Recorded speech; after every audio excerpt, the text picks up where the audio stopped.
Eh, ya, selamat datang di acara webinar Rutgers Indonesia dengan judul Lindungi Generasi Masa Depan, Cegah Perlindungan Anak. Webinar ini diselenggarakan dalam rangka memperingati 16 Hari Anti Kekerasan Terhadap Perempuan yang didukung oleh program Power to Youth. Program Power to Youth itu sendiri merupakan program 5 tahunan yang berupaya memperkuat organisasi masyarakat sipil untuk memberdayakan dan meningkatkan suara dari remaja perempuan dan perempuan muda. Tujuan program ini secara keseluruhan adalah untuk memberikan kontribusi kepada lebih banyak remaja perempuan dan perempuan muda dari komunitas yang kurang terlayani yang secara bermakna untuk dapat dilibatkan dalam pengambilan keputusan. 3 fokus isu utama program Power to Youth itu adalah perkawinan anak, kehamilan remaja, dan kekerasan berbasis gender dan seksual. Siang ini bersama saya Desrina, kita akan berdiskusi mengenai isu perkawinan anak, di mana dalam Undang-Undang Tindak Pidana Kekerasan Seksual atau UU TPKS, hal ini termasuk bentuk kekerasan seksual terhadap anak. Nah, tanggal 8 Desember 2023 kemarin, ada feed Instagram dari Vokatif mengenai banyaknya pengajuan dispensasi nikah di Lamongan. Mungkin boleh Kak Hana untuk menampilkan beritanya gitu ya. Boleh dibesarkan? Sorry, dibesar. Yang sebelumnya yang Vokatif, ya. Ya, sekitar 250 anak di Lamongan ajukan nikah dini karena takut zina judulnya. Kalau dari captionnya sendiri, jika diterjemahkan kira-kira seperti ini. 256 anak mengajukan dispensasi kawin atau diska di Lamongan karena takut akan perzinahan. Sementara itu, 45 anak lainnya mengajukan karena kehamilan di luar nikah. Hingga November 2023, terdapat 300 anak di Lamongan yang mengajukan dispensasi pernikahan ke pengadilan agama. Dinyatakan bahwa mereka yang mengajukan didominasi oleh anak-anak berusia 16 sampai 18 tahun atau yang sedang bersekolah di sekolah menengah atas. Dari total pengajuan, ada 6 yang belum terselesaikan. Panitera Muda Hukum PA Lamongan Setianto menyatakan bahwa secara umum jumlah pengajuan dispensasi pernikahan tahun ini mengalami penurunan dibandingkan dengan tahun 2022. Bagaimana pendapat Anda? Kira-kira seperti itu. Nah, Lamongan ini itu lokasinya memang berada di Jawa Timur. Nah, kalau kita membicarakan dispensasi nikah, dispensasi kawin gitu ya di Jawa Timur, ada berita juga ini dari Kemenko PMK. Boleh selanjutnya Kanada di Januari 2023 ya. Judulnya Mendesak Jawa Timur Darurat Perkawinan Anak. Boleh selanjutnya Kanada? Ya, ini sih beritanya, tapi kemudian saya ingin fokus ke paragraf ketiganya. Boleh selanjutnya? Ya, di sini dalam paparannya Deputi Femi mengatakan bahwa Provinsi Jawa Timur menjadi provinsi dengan angka perkawinan anak paling tinggi, yaitu 10,44% lebih tinggi dari angka rata-rata nasional. Selain itu, angka permohonan dispensasi perkawinan anak di Provinsi Jawa Timur merupakan yang tertinggi se-Indonesia, yaitu sebanyak 15,337 kasus atau 29,4% kasus nasional. Maraknya perkawinan anak ini akan menimbulkan polemik baru yaitu kemiskinan bagi Indonesia. Bahkan hal ini dapat menimbulkan angka kemiskinan ekstrem yang baru, menurut berita dari Kemenko PMK di Januari 2023. Nah, oleh karena itulah di sini sudah ada para narasumber kita dari Bondowoso ya, yang mana uh, aktor negara dan aktor sosial di sana itu bersinergi dalam pencegahan perkawinan anak ini melalui pengetatan dispensasi kawin di Bondowoso, Jawa Timur. Uh, di sini sudah berada bersama kita Ibu Anisatul Hamidah, SAG SH, MSI, MKN, yang merupakan Kepala Dinas Sosial dan P3 AKB Bondowoso, yang juga aktif sebagai Sekretaris PCI Fatayat NU Bondowoso, Ketua LKNU Bondowoso, serta Ketua Majelis Taklim Perempuan Masjid Kiai Haji Hashim Asyari Bondowoso. Beliau kini sedang menempuh pendidikan doktor untuk ilmu hukum di Universitas Jember. Halo Ibu Anis. Ibu Anis ya bisa dipanggil ya Bu. Ya, ya Bu Ani saja. Halo Mbak Ya. Desrina. Boleh Bu Anis Assalamualaikum apa? semuanya. Ya. Waalaikumsalam. Waalaikumsalam. Selanjutnya ada Bapak Muhammad Ali Muhdor, SAG MH, yang merupakan Hakim Pengadilan Agama Kabupaten Bondowoso yang juga kini menjabat sebagai Wakil Ketua Pengadilan Agama di Bondowoso. Halo Pak Ali, Ya, selamat Assalamualaikum. siang. Waalaikumsalam. Dan tidak ketinggalan juga Nur Hadi yang merupakan program manajer dari Tanoker Ledo Ombo untuk implementasi program Power to Youth di Jember. Yang mana beliau juga ini merupakan pegiat pengorganisasian petani yang telah lama berkiprah dalam peningkatan kapasitas serta pemberdayaan masyarakat di Kabupaten Jember sekitar 23 tahun ya Pak Nur. Halo Pak Nur, masih di mute Pak Nur. Oke, Assalamualaikum warahmatullahi wabarakatuh. Waalaikumsalam Waalaikumsalam. warahmatullahi wabarakatuh. Selamat datang ya kepada Ibu Anis, Pak Ali, dan Pak Nur yang akan bersama-sama kita semua di sini mendiskusikan nih mengenai apa saja. Jadi nanti di sesi pertama kita akan mendiskusikan mengenai kasus perkawinan anak di Jawa Timur secara umum dan di Bondowoso secara khusus ya, karena Bu Anis itu merupakan Kadis di Bondowoso, Pak Ali merupakan Hakim PA di Bondowoso, dan Pak Nur Hadi MS yang memang bekerja di Bondowoso gitu ya Pak. Kemudian di sesi kedua kita akan mendiskusikan mengenai dispensasi kawin itu sendiri, karena ketika bicara mengenai perkawinan anak maka tidak akan lepas dari dispensasi kawin. Yang mana nanti juga kita akan mendiskusikan nih hal apa saja sih yang sudah diupayakan oleh para narasumber kita ini untuk mengurangi dispensasi kawin khususnya di Bondowoso. Setelah itu akan ada sesi tanya jawab selama 20 menit. Jadi silahkan teman-teman jika nanti di tengah-tengah ada hal yang kurang jelas atau hal yang teman-teman semua di sini merasa penasaran, boleh disimpan. Nanti akan ada sesi tanya jawab di mana para narasumber kita akan menjawab pertanyaan dari kawan-kawan semuanya. Baik, sekarang kita masuk ke diskusi sesi pertama ya Bapak Ibu. Mungkin tadi karena yang disebut pertama Bu Anis, saya ingin bertanya dulu kepada Ibu Anis gitu Pak. Ibu, sorry.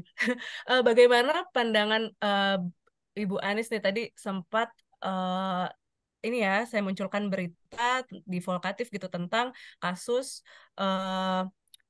pengajuan dispensasi kawin di Jawa Timur. Sebenarnya seperti apa sih fenomena perkawinan anak di Jawa Timur itu sendiri menurut Bu Anis? Ya, terima kasih Mbak Desrina. Assalamualaikum, selamat siang untuk semuanya. Jadi terkait dengan fenomena dispensasi kawin eh, Diska di Jawa Timur, kita semua tadi sudah melihat dan juga tentu di media-media sudah disampaikan bahwa memang di Jawa Timur itu sangat luar biasa. Kita bahkan dinyatakan sebagai tertinggi di tingkat nasional untuk Jawa Timur.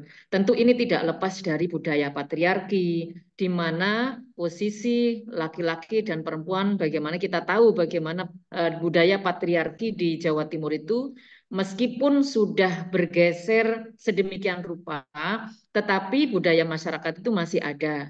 Jadi masih ada budaya tunangan di usia anak. Terutama kami sampaikan di Kabupaten Bondowoso sendiri, budaya tunangan di usia anak itu juga masih cukup tinggi. Anak-anak di usia SMP, di usia SD, bahkan ada yang kelas 4 SD itu sudah dilakukan pertunangan. Siapa yang punya inisiasi untuk melakukan pertunangan, ini masih dominan dari orang tua, juga dominan dari kakek, nenek, atau keluarga besar. Itu yang terjadi. Bahkan karena saat ini kita sudah bekerja sama dengan pengadilan agama, untuk setiap pengajuan dispensasi kawin itu harus melalui asesmen di Dinsos P3AKB. Ketika kami dan para psikolog menanyakan kepada mereka siapa yang punya inisiatif untuk mengajukan dispensasi kawin, dan ternyata rata-rata itu adalah orang tua dan atau keluarga besar, kakek, nenek dan sebagainya. Mereka ingin orang tua itu segera melepas tanggung jawab pengasuhan anak itu kepada suaminya, padahal si anak ini belum siap. Artinya, kalau di Bondowoso itu seperti itu menjadi salah satu contoh kecil saja. Kalau kita bandingkan dengan angka di Jawa Timur, di Lamongan seperti itu, kita dengar juga di Jember, di Malang, di Situbondo, dan ternyata fenomena ini tidak jauh berbeda antara kabupaten satu dengan kabupaten yang lain. Jadi seperti itu Mbak Desrina, terkait dengan budaya patriarki. Kalaupun toh termasuk juga seringkali mengatasnamakan agama. Jadi mengapa mengajukan dispensasi kawin, mengapa melakukan perkawinan anak? Orang tua selalu mengatakan bahwa takut dosa, takut zina, takut ada hal-hal akibat-akibat lain yang merugikan aib keluarga. Itu yang seringkali didengungkan bahwa perkawinan anak itu segera dilakukan karena faktor-faktor tersebut. Inilah yang terjadi karena mungkin juga karena rendahnya pemahaman terkait dengan tafsir agama, kemudian juga bagaimana orang tua itu tidak memahami bahwa kita harus menyiapkan generasi emas berkualitas, hal-hal seperti itu yang terjadi di wilayah kita. Demikian Mbak Desrina. Baik, terima kasih Bu Anis atas penjelasannya. Jadi memang kalau menurut Bu Anis ini di Bondowoso ada dua faktor ya, budaya dan agama gitu. Yang mana sebenarnya ternyata untuk pengajuan dispensasi kawin untuk perkawinan anak ini itu yang menginisiasi adalah orang tua atau keluarga besar sendiri gitu ya, yang mana Kebanyakan, kebanyakan mayoritas. Ya. mayoritasnya seperti itu gitu ya. Karena saya juga suka dengar nih tapi memang di daerah lain sih bahwa yang mengajukan dispensasi kawin ini karena sudah hamil duluan. Nah, Ya. mungkin ini bisa dijawab oleh Pak Ali nih, Pak Ali sebagai Hakim PA di Bondowoso, pandangan Bapak mengenai fenomena perkawinan anak di Jawa Timur khususnya di Bondowoso ini seperti apa? Apakah tadi seperti yang disebutkan Bu Anis memang didominasi oleh faktor budaya dan agama takut zina, atau ada juga hal-hal yang seperti tadi di daerah lain tuh ada juga karena sudah hamil duluan. Nah, itu boleh Pak Ali silahkan uh, pandangannya seperti apa? Oke, terima kasih Mbak Desrina. Pertama-tama, Assalamualaikum warahmatullahi wabarakatuh. Selamat siang untuk semuanya.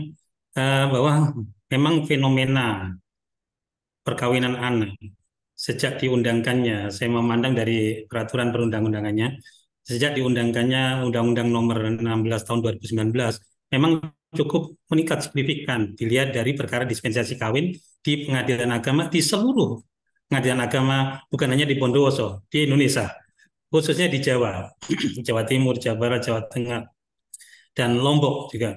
Nah, secara logika, dulu sebelum diundangkannya Undang Nomor 16, itu sudah banyak sekali jumlah perkara dispensasi.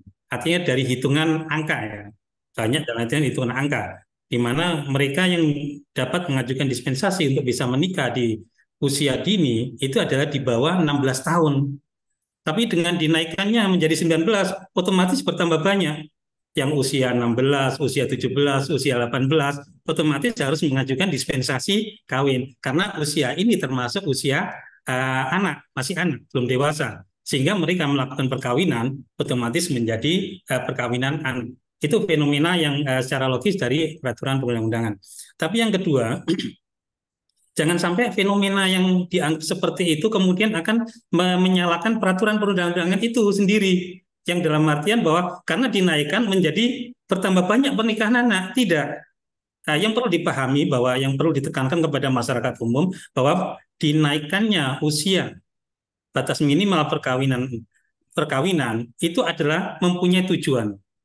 Yang pertama adalah untuk pendewasaan secara fisik.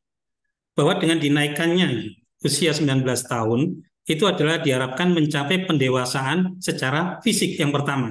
Tapi yang terutama, yang penting adalah yang kedua, itu pendewasaan secara pola pikir.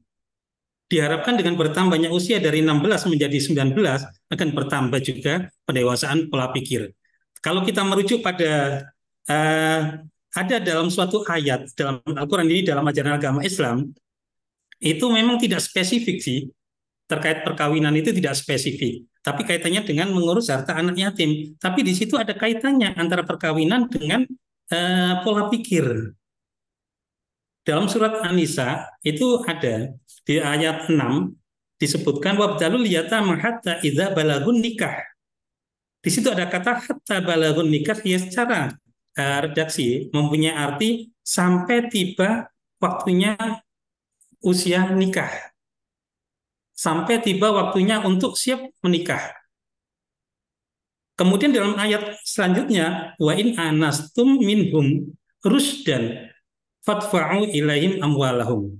Dan jika kamu berpandangan bahwa mereka itu sudah rusdan. Rusdan itu menurut para mufasir artinya pintar, cakap. Jadi ini disandingkan antara idza balaghun nikah dengan rusdan. Itu memang sangat sesuai sekali, sehingga saya memandang dinaikkannya batas minimal perkawinan itu sangat cocok sekali dan harus. Karena apa? Diharapkan balaghun nikah itu adalah pendewasaan secara fisik usia, tapi rusdan pendewasaan pola pikir. Karena kita tahu dalam berumah tangga itu bukan hanya secara fisik saja, tapi juga dalam pola pikir. Banyak sekali masalah dalam rumah tangga, tapi bagaimana suami atau istri itu memandang permasalahan rumah tangga? Apakah masalah sepele dipandang sebagai rumit? Maka itu adalah pola pikirnya. Apakah masalah yang rumit bisa diselesaikan dengan baik? Maka itulah pola pikirnya. Itu yang pertama. Yang kedua, bahwa meningkatnya perkawinan anak di Jawa Timur, di samping karena naiknya batas usia, juga didukung karena sebab-sebab yang lain, khususnya di daerah Tapal Kuda ini ya, yang mayoritas Madura. Pertama juga karena penjodohan, dijodohkan. Kemudian tunangan yang terlalu dini. Nah, ini ada suatu anggapan yang sangat berbeda sekali. Apa sih makna tunangan? Nah, ini begitu ada perkara dispensasi yang masuk, ternyata mereka memandangi beda, memandang lain arti tunangan itu. Padahal kalau kita merujuk pada arti yang sebenarnya, kalau dalam Islam itu ada namanya khitbah, ya khitbah itu tunangan. Maka arti dari khitbah atau tunangan itu hanya sekedar untuk mengikat. Seorang laki-laki meminang perempuan, maka tujuannya adalah untuk mengikat perempuan itu menjadi apa itu sudah dipinang oleh seorang laki-laki. Begitu juga laki-laki mengikatkan diri telah menjadi pinangan perempuan. Artinya ketika ditinggal oleh si laki-laki kemanapun, itu sudah tenang. Tapi kalau terjadi suatu permasalahan terhadap pinangan tersebut, maka salah satunya akan mendapat sanksi sosial. Itu yang perlu dipahami. Artinya dengan pinangan itu tidak ada akibat hukum yang merubah, yang berakibat pada kebolehan keduanya untuk melakukan suatu perbuatan, dalam artian seperti halnya seorang hubungan suami istri. Dan ini banyak terjadi bahwa tunangan juga sebagian ada yang dipahami seperti itu, sehingga begitu tunangan mereka kemudian saling mengunjungi, saling menginap, kemudian jalan-jalan, bahkan mohon maaf sampai tidur dalam satu kamar. Itu terjadi dalam pemeriksaan dispensasi kawin. Jadi termasuk pola-pola, sehingga ada yang menyebabkan kemudian hamil terlebih dahulu karena ada kalanya ditunangkan belum diakad ya, belum diakad sehingga hamil duluan. Kemudian juga karena faktor pergaulan bebas dan juga ada faktor karena pemahaman arti perkawinan itu, pemahaman makna perkawinan sendiri bagi calon pengantin laki-laki maupun calon pengantin perempuan. Dan ini ada kaitannya dengan inovasi yang dibuat oleh Pengadilan Agama Bondowoso, sejauh mana pengetahuan calon pengantin laki-laki dan calon pengantin perempuan itu memahami makna perkawinan. Terkait dengan adanya hubungan di luar nikah, yaitu satu ya karena pergaulan bebas, dua karena salah memahami makna perkawinan termasuk dengan khitbah tadi. Kalau khitbah dimaknai sudah bisa melakukan hubungan bebas, nah ini salah betul. Nah, kemudian pergaulan bebas tanpa pengawasan, nah ini juga sangat fatal sekali. Kemudian memahami perkawinan hanya sebatas kewajiban secara fisik, nah itu juga salah, betul. Maka haruslah ditanamkan pemahaman. Maka untuk memangkas adanya meningkatnya perkawinan anak, maka tidak hanya satu aspek saja. Maka harus lintas sektoral juga, karena ini menyangkut beberapa aspek, sehingga lintas sektoral ikut bersinergi dalam rangka mencegah berkembangnya pernikahan. Mungkin itu dari kami. Ya, baik, terima kasih Pak Ali atas penjelasannya. Jadi memang naiknya perkawinan anak itu terjadi setelah memang dinaikannya batas usia gitu ya Pak ya. Yang tadinya di bawah 16 sekarang jadi di bawah 19 sehingga makin banyak gitu Ya, anak-anak yang memang mengajukan dispensasi kawin untuk dapat menikah gitu.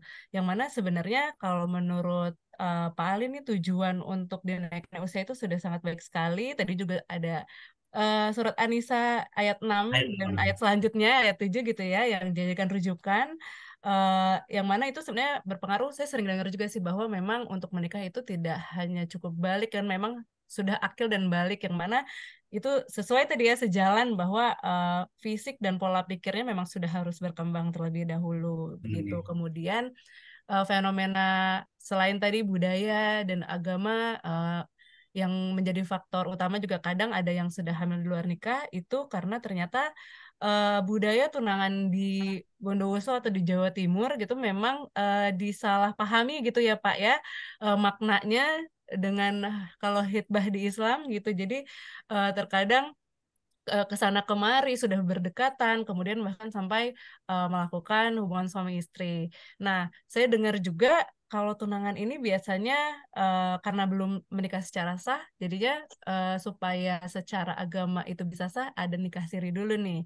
Nah, mungkin ini saya mau nanya ke Pak Nur Hadi ya, sebagai orang yang sangat paham lapangan nih biasanya di masyarakat itu seperti apa sih Pak fenomena perkawinan anak di Jawa Timur? Kalau tadi kan Pak Ali sudah bilang bahwa iya banyaknya hamil di luar nikah karena sudah tunangan. Apakah kemudian kalau di lapangan tuh tunangan itu seperti apa sih Pak Nur, dan bagaimana pandangan Pak Nur terkait fenomena perkawinan anak di Jawa Timur atau khususnya di Bondowoso ini sendiri? Oke, Assalamualaikum warahmatullahi wabarakatuh. Waalaikumsalam warahmatullahi Para wabarakatuh. pemirsa ke semuanya. Jadi apa sambil mereflek tadi ya yang disampaikan oleh dua narasumber tadi itu ya, memang kadang-kadang masyarakat itu ya kurang cepat melakukan akselerasi ya ketika satu peraturan itu dilakukan perubahan gitu. Nah, itu dipahami secara cepat gitu. Jadi dari 16 ke 19. Itu sebenarnya kan ada apa namanya ketidaksamaan gitu ya antara kecepatan perubahan itu berubah dengan kecepatan masyarakat memahami peraturan itu gitu. Sehingga ada semacam gap gitu ya. Nah, gap inilah yang kadang-kadang menjadikan masyarakat itu akhirnya terjebak kepada perkawinan anak gitu ya. Jadi yang apa usia 16 menjadi 19 gitu. Nah, sehingga ini akhirnya melahirkan satu kenaikan tingkat perkawinan yang cukup signifikan gitu di Jawa Timur gitu. Nah, kemudian kalau apa kita kaitkan dengan ya perkawinan siri dan macam-macam itu kan juga tidak lepas dari terbentuknya pandangan sosial juga gitu. Jadi kalau sudah anak sudah apa umur sudah kelihatan besar gitu itu dianggap wah ini kalau nggak cepat menikah nanti nggak laku kan begitu. Kemudian juga pola pengasuhan gitu yang mewajarkan terkait dengan pernikahan anak gitu. Sehingga ini yang kadang-kadang menjadi apa satu problem sosial gitu yang itu melekat di masyarakat gitu dan ini memang butuh proses bagaimana mendekonstruksi gitu ya situasi ini gitu. Jadi ada apa namanya itu berbagai persoalan gitu ya. Jadi ada faktor agama, ada faktor ekonomi, ada faktor budaya, belum lagi dengan berkembangnya gadget gitu kan, keterpaparan media sosial gitu, di mana ini juga menyebabkan tidak hanya orang tua yang meminta supaya anaknya menikah, justru anaknya yang justru malah kepengen menikah gitu. Karena tadi mereka terpapar oleh media sosial, pemahaman tentang HKSR yang apa sangat kurang gitu, sehingga mereka tidak lagi mempertimbangkan apa eh, dampak-dampak yang akan dihadapi ketika mereka melakukan pernikahan apa dini begitu. Jadi kalau tadi dikatakan ada apa takut zina gitu. Padahal apakah zina itu tidak akan berlangsung juga ketika mereka sudah apa menikah kan begitu gitu. Jadi ini kadang-kadang alasan iblis gitu tanpa mempertimbangkan dampak-dampak yang muncul ketika mereka menikah secara dini gitu, kemudian akhirnya ya terjadilah namanya perceraian dan apa segala macam gitu. Nah memang eh, nikah siri itu juga apa ya dampak dari tadi apa, pemahaman keagamaan yang tidak ya disandingkan juga dengan pemahaman secara komprehensif tentang apa pasca pernikahan itu gitu. Nah ini, jadi ada gap gitu loh, pemahaman keagamanya itu. Jadi pas pranya itu kan takut zinanya, tapi paskanya ini yang tidak dipikirkan gitu. Nah, sehingga ini ada ruang kosong gitu yang itu mestinya harus dimasukkan atau diluruskan gitu terkait dengan skema pernikahan siri itu sebagai solusi untuk takut zina gitu. Padahal ketika mereka menikah kemudian ya terjadi berbagai kasus KDRT, kekerasan, kemudian anak-anaknya tidak terdidik dengan baik, maka itu juga bisa jadi dosanya juga kurang lebih sama kan begitu gitu. Jadi ini yang mestinya juga harus dipahamkan secara komprehensif gitu soal tafsir agama tadi itu gitu. Jangan sampai kita memilih satu untuk menghindari satu persoalan, tapi kita akan masuk ke lubang yang lebih berat lagi gitu. Jadi istilahnya dari ulmafasid muqaddamun al jarimah soleh itu juga harus dipahami secara komprehensif gitu. Tidak hanya pranya, tapi paskanya juga harus dipertimbangkan gitu. Jadi memang ini sesuatu yang berkelindan gitu. Jadi ada aspek agama, aspek budaya gitu. Nah ini yang harus dikompromikan gitu dalam pengertian dipahamkan gitu. Tidak hanya dari aspek barangkali enaknya, tapi juga baik buruknya gitu. Jadi cara pandangnya gitu. Jadi kalau kita menjadikan agama itu sebagai norma utama, maka pertimbangannya tidak hanya enak tidak enak gitu kan, lezat tidak lezat, tapi baik apa buruk gitu kan, benar apa salah gitu. Nah kalau kajiannya itu bisa komprehensif seperti itu, maka ada banyak hal yang bisa didekonstruksi dari persoalan-persoalan yang bersifat sosial gitu. Nah makanya ada upaya-upaya yang juga kita lakukan gitu, jadi menghadirkan nilai-nilai baru gitu di tengah-tengah masyarakat gitu agar supaya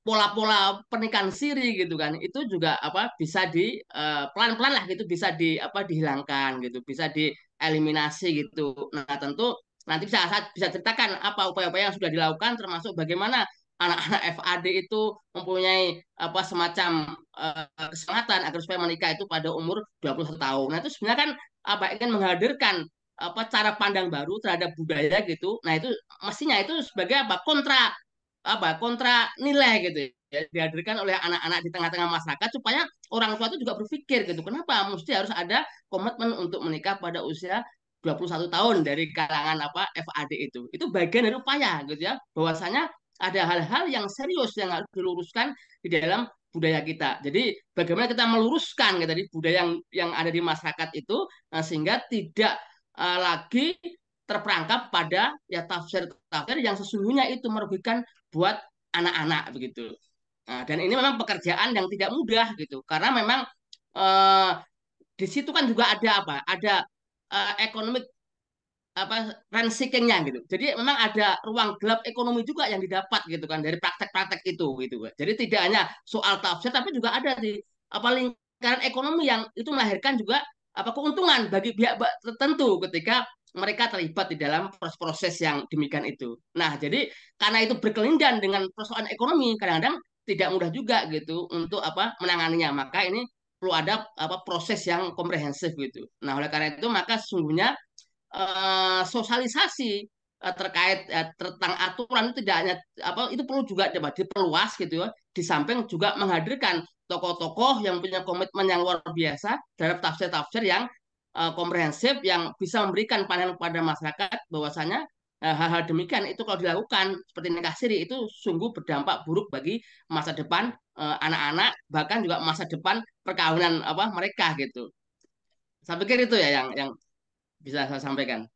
Ya, terima kasih Pak Nur Hadi. Jadi kalau Pak Nur tadi menambahkan beberapa faktor lainnya ya penyebab dari perkawinan anak di Jawa Timur itu selain tadi kalau Bu Anis tadi menyebutkan faktor agama dan budaya, Pak Nur menambahkan adanya juga faktor ekonomi dan bahkan teknologi gitu. Jadi dengan berkembangnya media sosial zaman sekarang gitu ya bahkan sudah tidak hanya diinisiasi oleh orang tua, tapi juga anak itu sendiri ingin segera menikah gitu. Mungkin pelarian atau gimana ya, maksudnya kadang saya suka dengar gitu, aduh hidup sudah capek, jadi nikah aja deh, seperti itu kelihatannya. Dan memang tadi yang saya tangkap juga bahwa ada dua pemahaman ya yang masih perlu diberikan pemahaman yang benar gitu terkait peraturan atau kebijakan yang berlaku seperti tadi soal meningkatnya batas usia di Undang-Undang Nomor 16 gitu ya, tentang batas usia perkawinan, kemudian juga pemahaman soal agamanya nih, yang tadi juga sebenarnya sudah dijelaskan secara gamblang oleh Pak Ali gitu ya, bahwa ada kesalahpahaman gitu soal nilai-nilai agama, yang mana sebenarnya landasan budaya di Jawa Timur itu juga ada berkelindan gitu dengan nilai-nilai agama yang dipegang, sehingga perlu menghadirkan nilai-nilai yang baru, yang mana ini perlu dilakukan melalui sosialisasi dan adanya pengaruh dari tokoh-tokoh agama dan tokoh masyarakat juga. Seperti itu. Nah, jadi memang tadi ya, selain memang mengupayakan melalui sosialisasi seperti yang disampaikan oleh Pak Nur, tapi juga kemudian kita ada upaya lainnya nih yang dilakukan oleh aktor pemerintah dan aktor sosial di Bondowoso, yaitu ini ya, pengetatan untuk pengajuan dispensasi kawin. Yang mana sebenarnya kalau kita bicara mengenai perkawinan anak, ini kan tidak akan lepas dari pengajuan dispensasi kawin gitu ya. Nah, mungkin bisa ke Pak Ali dulu kali. Sorry, sebelum ke Pak Ali, karena di akhirnya baru ke Pengadilan Agama, saya mau ke Bu Anis dulu. Mungkin Bu Anis, eh, bagaimana ini kondisi pengajuan dispensasi kawin di Jawa Timur? Eh, Boleh diceritakan? Ya. Iya. Baik Mbak Desrina, jadi apa yang sudah disampaikan Pak Ali, Pak Nur Hadi, bahwa kondisi existing di Kabupaten Bondowoso, Alhamdulillah. Jadi dimulai dari gerakan 2 atau 3 tahun yang lalu ketika kita semua memiliki komitmen yang sama, jadi kita sudah mengadakan FGD berkali-kali. Kita melibatkan seluruh ormas, kemudian juga stakeholder yang ada, kita bangun kesepahaman terkait dengan bagaimana ketika kita menyiapkan generasi emas berkualitas. Saat itu satu kata, saya ingat yang disampaikan oleh Ketua Pengadilan Agama, karena beliau juga komitmen, Mbak Desrina, selalu mengikuti FGD yang kita laksanakan, bahwa bukan soal boleh atau tidaknya, tetapi bagaimana kita harus fokus kepada penyiapan generasi emas berkualitas. Beliau menyetir satu ayat di Al-Quran, dan khawatirlah kalian ketika meninggalkan generasi yang lemah. Seperti itu bahasanya beliau waktu itu. Ayatnya, wal yahsyalladzina law taraku min khalfihim dzurriyyatan dhi'afan khafu 'alaihim. Jadi waktu itu beliau menyampaikan ayat itu. Semuanya harus komitmen. Kalau ingin Bondowoso menjadi Bondowoso emas berkualitas, kita mengacu kepada apa yang disampaikan oleh Bapak Presiden, bahwa ketika Indonesia usia 1 abad tahun 2045, Indonesia usia 100 tahun, itu harus terdiri dari generasi emas berkualitas. Tahun itu 72% penduduk Indonesia itu adalah usia produktif. Dan diprediksi tahun itu Indonesia ada di ranking 4 pertumbuhan ekonomi tertinggi dunia. Nah, kalau kita tidak menyiapkan generasi emas dari sekarang, maka siapa yang akan mengisi di tahun 2045 itu? Sehingga diskusi-diskusi itu sering kali kita lakukan di Dinsos P3AKB sendiri, tidak hanya dengan FGD yang kita lakukan dengan stakeholder terkait, OPD terkait, tapi kita libatkan semua. Bahkan kita punya gerakan namanya Sekoper PKH, Sekolah Perempuan untuk Peningkatan Kualitas Hidup. Itu adalah sekolah perempuan yang diikuti oleh sekitar 63.000 ibu-ibu penerima PKH. Materi yang disampaikan itu dalam sekolah tersebut ya materi tentang pendewasaan usia perkawinan, materi menyiapkan generasi emas berkualitas, materi terkait dengan menghilangkan budaya. Karena di Bondowoso, Mbak Desrina, ada satu budaya kalau dilamar 3 kali ditolak itu pamali. Sehingga siapapun yang melamar di ketiga itu hampir selalu diterima. Ada budaya dusok namanya. Kalau sudah tunangan itu laki-laki tidak pulang-pulang dari rumah perempuan. Perempuan nggak pulang-pulang dari rumah laki-laki. Nah, kita ingin karena ini terkait dengan mindset ya, sehingga kita harus melakukan siapa melakukan apa, kita susun dalam satu roadmap ya. Roadmap untuk supaya pendewasaan usia perkawinan itu bisa berjalan. Itu kita intinya membangun mindset masyarakat melalui anak-anak dan melalui para orang tua. Kalau orang tua sudah kita fasilitasi dengan sekolah perempuan untuk Sekoper PKH, ada sekolah orang tua hebat, ada sekolah lansia tangguh.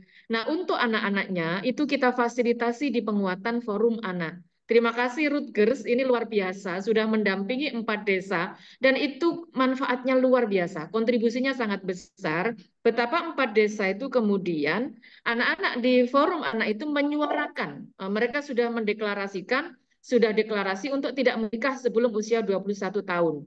Dan deklarasi mereka, meskipun mereka itu berangkat dari ujung pelosok desa di Wringin maupun di Maesan, tapi suaranya terdengar di seluruh pelosok Bondowoso. Itu yang menginspirasi anak-anak lain yang kemudian ikut-ikutan juga untuk deklarasi tidak menikah di usia 21 tahun. Mereka sudah bertekad, aku nggak mau lagi kalau disuruh tunangan. Aku nggak mau lagi. Sampai kami tracing. Kami juga program di anak-anak itu melalui Duta Genre, melalui PKBI, PIK-R, kemudian juga ada SSK. Sekolah Siaga Kependudukan. Alhamdulillah di Bondowoso ini jumlah SSK-nya informasinya terbanyak di Indonesia ya. Saat tahun 2022 kita punya 100 sekolah siaga kependudukan. Tahun 2023 ini kita naik menjadi 280 sekolah siaga kependudukan. Dan saat ini ada 180 sekolah lagi yang sudah mendaftarkan untuk mengikuti program sekolah siaga kependudukan. Misinya apa? Ya sama, seiring dengan misi yang dimiliki oleh Rutgers, karena kita juga mengadopsi di situ, supaya apa yang sudah dilakukan oleh Rutgers di 4 desa itu bisa direplikasi. Isu semangat-semangatnya itu bisa juga disuarakan di sekolah-sekolah melalui sekolah siaga kependudukan. Di SSK itu apa yang kan? Ada yang pertama adalah mengintegrasikan materi pelajaran dengan isu pendewasaan usia perkawinan, isu kesehatan reproduksi remaja, isu stunting dan lain-lain. Sehingga setiap anak di sekolah tersebut membuat satu proposal hidup. 3 tahun yang akan datang saya mau ngapain? 10 tahun yang akan datang saya mau jadi apa? Itu sudah terbenam di otaknya anak-anak kita di beberapa sekolah yang ada. Sehingga mereka mempresentasikan itu kepada orang tuanya. Jadi sekolah memfasilitasi anak itu menyampaikan proposal hidupnya, orang tua dipanggil. Dan ternyata ada satu testimoni yang luar biasa. Ada salah satu orang tua yang mengatakan, saya ini baru sekarang mendengar cita-cita anak saya dan baru sekarang ini saya memeluk anak saya. Itu yang terjadi di sekolah siaga kependudukan. Jadi anak-anak sekarang kita hadang lewat orang tuanya, kita hadang lewat anak-anaknya, sampai kita punya 3 stop Mbak Desrina di Bondowoso. Jadi itu sudah hampir di semua sekolah kita suarakan. Yang pertama adalah stop anak melahirkan anak. Jangan sampai anak di bawah 19 tahun itu menikah. Ya, itu yang pertama. Yang kedua, stop kebodohan melahirkan kebodohan. Jadi kalau orang tuanya nggak sekolah, anak-anaknya minimal harus SMA, bahkan harus perguruan tinggi. Dan itu kita fasilitasi dengan surat keterangan KIP kuliah, beasiswa di Pemkab Bondowoso, ada dari CSR, ada dari Basnas, supaya memperbanyak jumlah sarjana. Kami sampaikan juga untuk orang tua yang kemudian mau ikut paket B, paket C, itu juga kita terus suarakan. Nah, ini juga kami sampaikan kepada mereka, karena memang angka rata-rata lama sekolah di Bondowoso itu hanya 5,9 tahun. Artinya masih belum lulus SD secara keseluruhan. Sehingga kita punya kewajiban itu untuk memastikan supaya angka rata-rata lama sekolah naik, kemudian IPM naik, kawinan usia anaknya kemudian menurun. Yang ketiga itu adalah stop kemiskinan melahirkan kemiskinan. Ya, kami sampaikan, kalaupun orang tuanya saat ini terima bansos, maka kartu bansos itu jangan sampai diserahkan, diwariskan kepada anak-anaknya. Itu yang kami gemakan kepada anak-anak. Kami juga menggandeng MUI, menggandeng RMI, Dewan Masjid Indonesia. Kami mohon supaya Kemenak pun juga membuat naskah khutbah Jumat yang isinya tentang pendewasaan usia perkawinan, tentu dengan pendekatan keagamaan, tafsir agama. Kita juga MOU dengan FKPAI, Forum Komunikasi Penyuluh Agama Islam se-Kabupaten Bondowoso.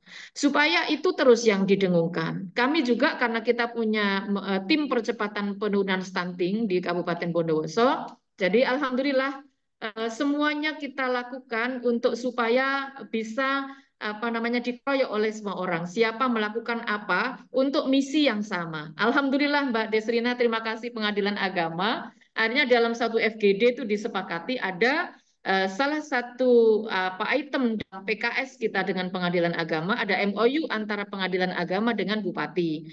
Kita tindak lanjuti PKS antara Dinsos P3AKB dengan Pengadilan Agama. Yang isinya adalah jika melakukan permohonan dispensasi kawin harus ada rekomendasi dari Dinsos P3AKB dan Dinas Kesehatan. Kalau tidak ada rekomendasi dari dua OPD itu, maka Pengadilan Agama tidak akan meloloskan. Itu komitmennya. Alhamdulillah dengan adanya komitmen itu kami sampaikan perkembangan terkini. Kalau tahun 2020 itu ada 1077 pengajuan yang direkom atau yang dikabulkan itu 1045. Tahun 2021 turun tetapi tidak signifikan 831 pengajuan yang diputus kemudian 700 yang diizinkan. 2022 turun tidak signifikan 718 yang disetujui adalah 716. Dan tahun 2023 ini pengajuan sampai dengan bulan November ini 408. Dan yang disetujui oleh Pengadilan Agama adalah 381. Ini kami hitung mudah-mudahan nanti di Desember ini tidak banyak juga penambahannya. Sehingga kalau nanti maksimal itu ada 400, berarti kita sudah turun 58% jumlah permohonan dispensasi kawin dari tahun 2022 ke tahun 2023. Tentu itu menjadi semangat kita semua. Kami mengucapkan terima kasih, apresiasi yang setinggi-tingginya kepada semua pihak, terutama Pengadilan Agama, Rutgers yang menyuarakan ini sampai ke pelosok desa. Sampai kami sampaikan kepada anak-anak yang menjadi mitra kerja atau menjadi lokus kegiatannya Rutgers, kami sampaikan, nak, apakah kalian tidak pernah bermimpi bahwa anak muda terbaik itu adalah dari anak Bondowoso? Dan mereka 2 tahun yang lalu sebelum didampingi Rutgers dan mereka sekarang ini sudah jauh berbeda, Mbak Desrina. Penampilannya, cara bicaranya, public speakingnya, wis pokoknya mantap ya.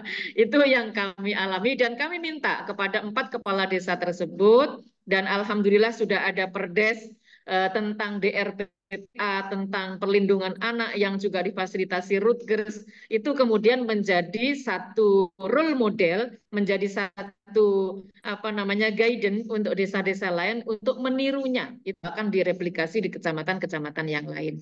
Itu yang kita lakukan, Mbak Desrina, di Kabupaten Bondowoso. Tentu kita tidak hanya berhenti di sini, tetapi komitmen kita akan terus kita lakukan, sosialisasi, nggak henti-hentinya, termasuk kita juga tracing, Mbak Desrina. Di sekolah itu kami tracing. Yang sekolah yang saya suka itu, ada berapa anak yang tunangan di situ? Ya.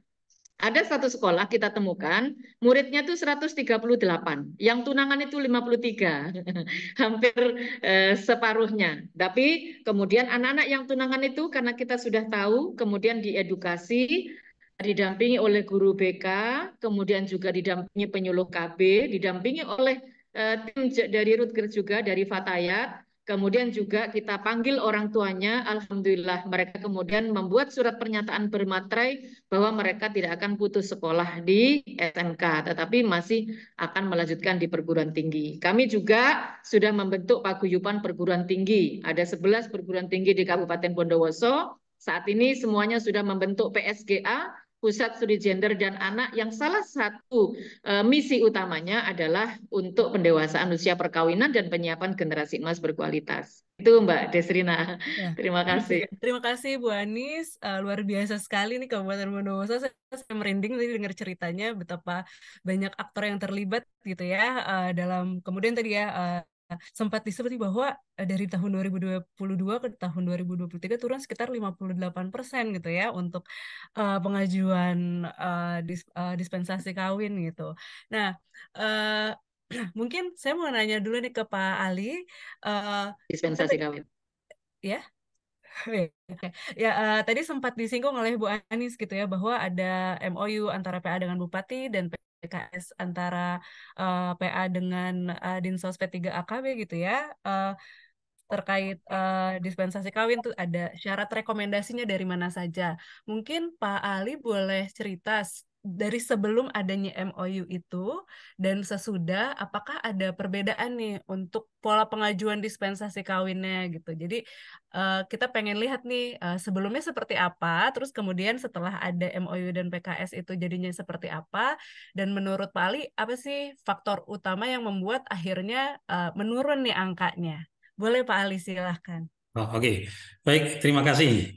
Apa yang sudah disampaikan oleh Ibu Hanis bahwa itu sudah lengkap sekali bagaimana kronologis perjalanan kita membangun komitmen, kemudian sampai tercipta MOU dan juga PKS, sehingga lahirlah inovasi di pengadilan agama juga yang dikenal dengan SIDIKA, sistem dispensasi kawin.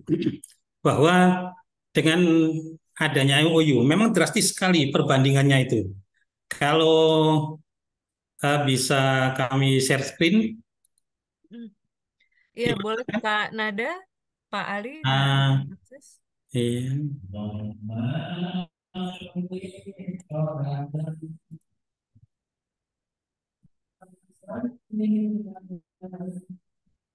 Setidaknya saya menunjukkan grafiknya. Ya. Ini menunjukkan bahwa sebelum adanya MOU dengan Dinas Sosial dan juga Dinkes dan juga pemerintah daerah, bahwa angka dispensasi kawin sangat drastis sekali, sangat tinggi sekali, yaitu mohon maaf tertutup ini.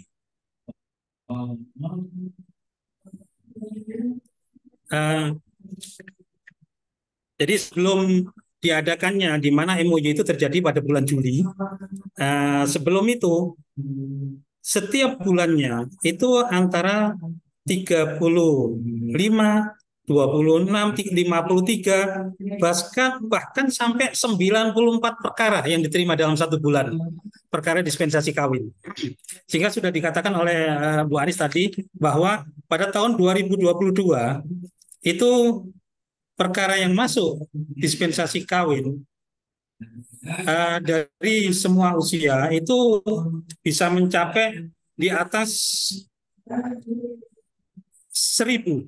Di atas 700 maksud saya. Itu dibagi dalam usia 15 tahun. Pada tahun 2022 itu ada 18 pendaftar. Tapi pada tahun 2023 usia 15 tahun ada 7 pendaftar. Ini sampai dengan 30 November. Sedangkan usia 15 sampai dengan 19 itu yang daftar ada 700 pendaftar. Pada tahun 2023 usia 15 tahun sampai 19 tahun itu 341 pendaftar sampai dengan per 30 November 2023. Sehingga dapat dikatakan bahwa pada perkara masuk pada tahun 2023 sampai dengan 30 November adalah 408, yang diputus sebanyak 381. Nah, ini sangat signifikan sekali. Setelah diadakannya MOU, pendaftaran dispensasi kawin dalam bulan pertama setelah adanya MOU itu hanya 7 saja. Hanya 7 perkara di bulan Juli. Kemudian di bulan Agustus juga 7 perkara saja. Kemudian baru pada bulan September, Oktober, November, ini karena di sini dikenal dengan bulan Rasul, bulannya orang menikah, sehingga mulai ada 12, 20, dan 42. Tapi ini belum yang 42 pada bulan November ini belum diperiksa secara keseluruhan, artinya belum diputus secara keseluruhan. Artinya bahwa dengan adanya MOU dengan Dinsos dan juga Dinkes ini menciptakan fenomena baru terkait dengan grafik penurunan yang sangat drastis di Pengadilan Agama Bondowoso terkait perkara dispensasi kawin. Banyak fenomena yang terjadi dalam pemeriksaan itu, yang itu menunjukkan adanya realita yang ada dalam masyarakat.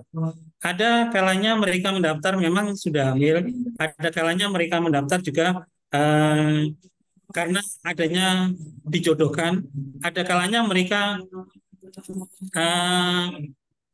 karena faktor sesuatu Seperti dikatakan tadi ada faktor ekonomi.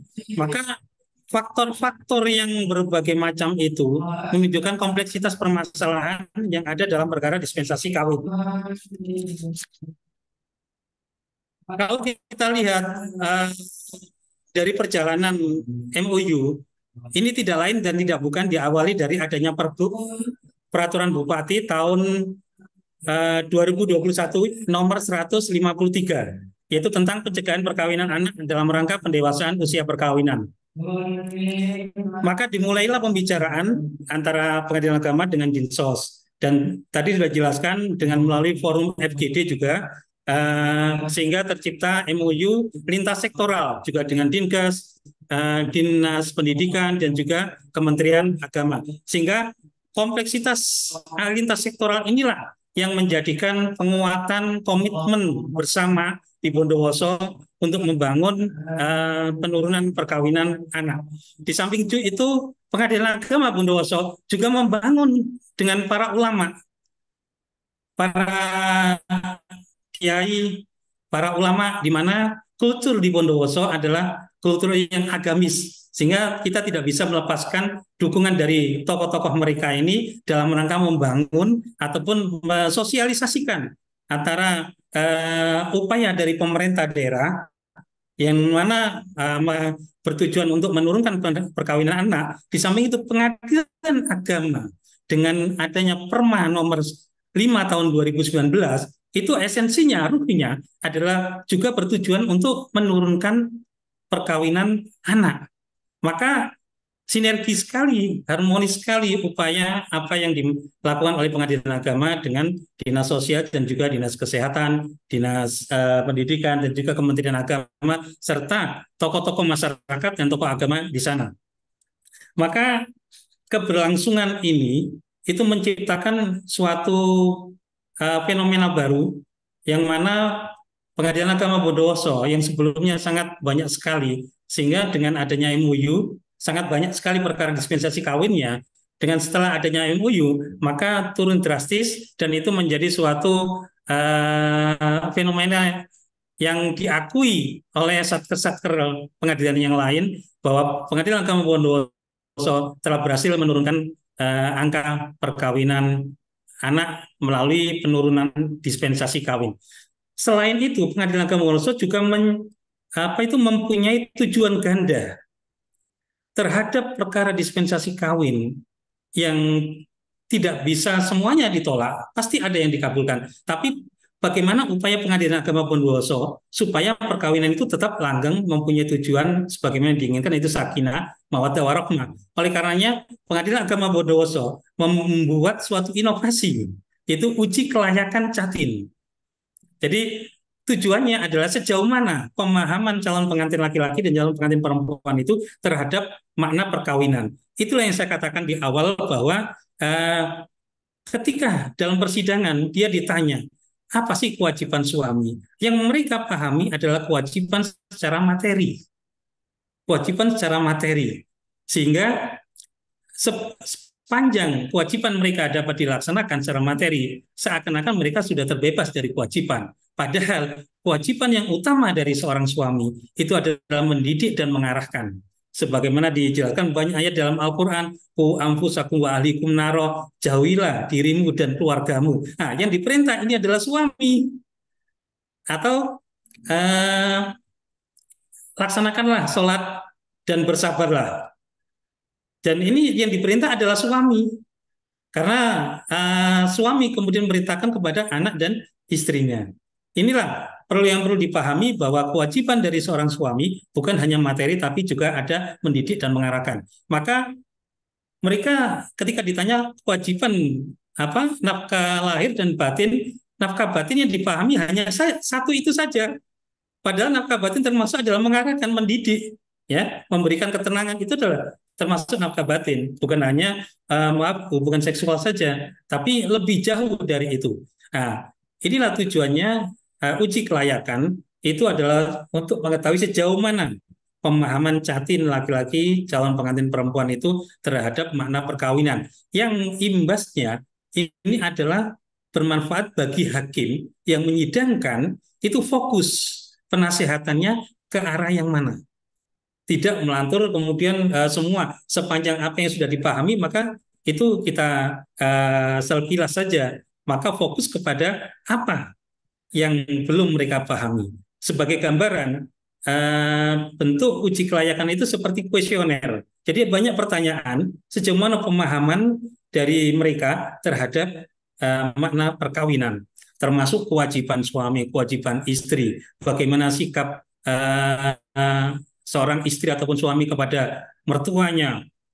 Terus bagaimana seandainya suami memberikan nafkah yang kurang. Terus bagaimana apa ketika tinggal bersama mertuanya. Nah, itu pemahaman-pemahaman seperti itulah. Artinya mempunyai tujuan ganda. Di samping mencegah perkawinan, nah, kalau perkawinan tidak dicegah, bagaimana supaya perkawinan itu tidak putus? Itu tujuan ganda dari pengadilan agama. Bukan berarti kemudian melegalkan, meloloskan pernikahan anak, tidak. Tapi kami mempunyai beberapa peristiwa, beberapa riwayat bahwa banyak sekali, ya ada beberapa, lebih dari 3. Mereka yang melakukan pernikahan anak yang karena hamil, setelah anak lahir umur 3 bulan, itu sudah ada yang mengajukan cerai. Nah, inilah yang tidak kita inginkan. Ada juga yang baru 1 tahun sudah akan cerai. Nah, itu ini yang tidak kita inginkan. Di samping itu kita juga membuat suatu komitmen atau perjanjian hitam di atas putih yang ditandatangani oleh kedua belah pihak, yaitu baik calon pengantin perempuan, calon pengantin laki-laki, dan juga kedua orang tuanya, bahwa nanti selama 2 tahun tidak boleh ke pengadilan dalam kaitannya untuk perceraian. Tapi ini tujuannya adalah tujuan untuk apa itu mencegah aja untuk menunjukkan siap. Nah, artinya apa? Bahwa ketika perkawinan di bawah perkawinan anak itu tidak bisa kita cegah, maka sejauh mana kita juga bisa mencegah terjadinya perceraian anak. Itu yang kita apa? Kita upayakan. Dan ternyata memang ada beberapa perkara yang meskipun itu tidak signifikan jumlahnya ya. Jadi mereka yang kemudian akan mengajukan cerai kita ingatkan, dipikir-pikir dulu sudah membangun komitmen bahwa 2 tahun tidak akan bercerai. Nah, akhirnya mereka mencabut perkaranya. Itu pernah terjadi juga. Artinya ada manfaat yang diperoleh dengan membangun komitmen seperti itu. Termasuk ini uji kelayakan. Bahwa uji kelayakan ini ternyata pada awalnya mereka itu hanya asal-asalan aja. Asal-asalan aja, dianggapnya sebagai prasyarat aja. Jadi kalau dulu persidangan itu hanya 1 kali, maka persidangan dispensasi kawin itu jangan dipikir bahwa sekali sidang selesai sekarang. Tidak.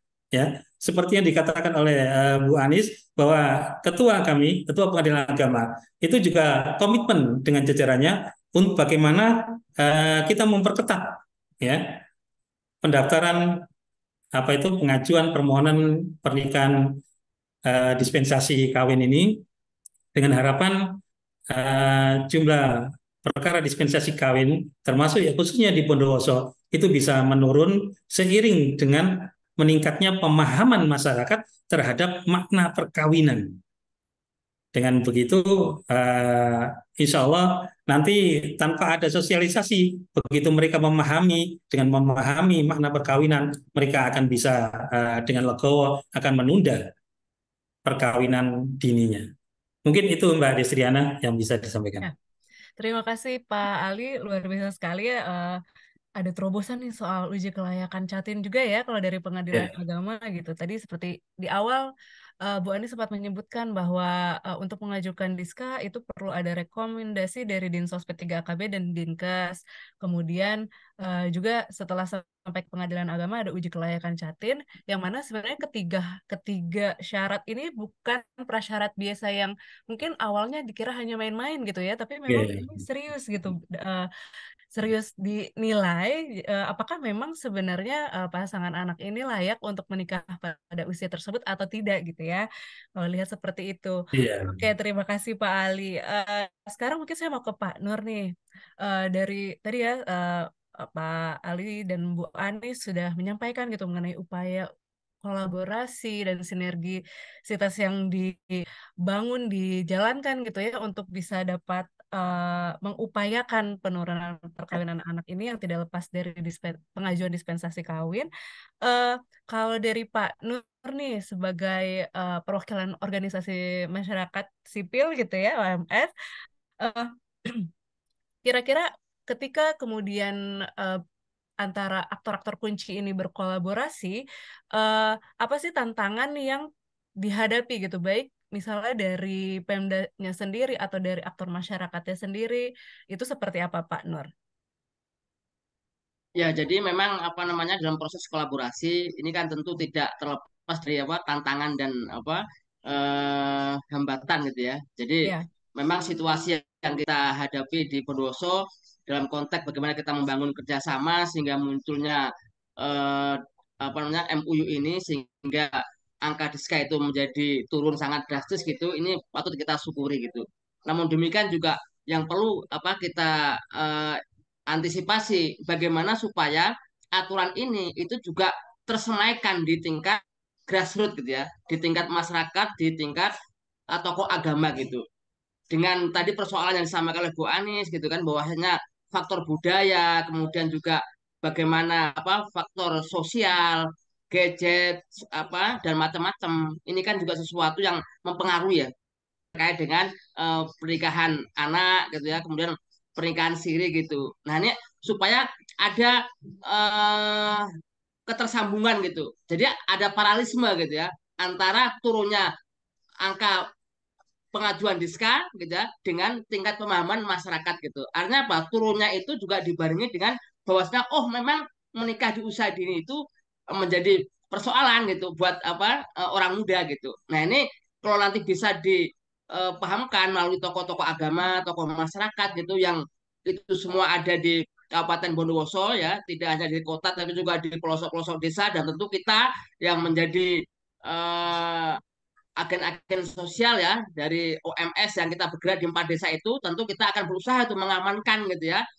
terkait dengan MUU itu gitu agar supaya yang menjadi contoh di desa kita ini juga apa namanya terdampak gitu ada terdampak bisa menurun dan itu memang sudah dibuktikan gitu di Sucolor kemarin waktu kami mengadakan pengesahan perdes dan penetapan saya bertemu dengan Pak Muhyiddin bagian pelayanan beliau mengatakan memang semenjak apa adanya MUU itu memang tidak ada sama sekali apa namanya pengajuan diska itu di apa di desa Sucolor gitu. Itu saya tanyakan langsung gitu kepada apa beliau di kantornya gitu terkait dengan itu gitu.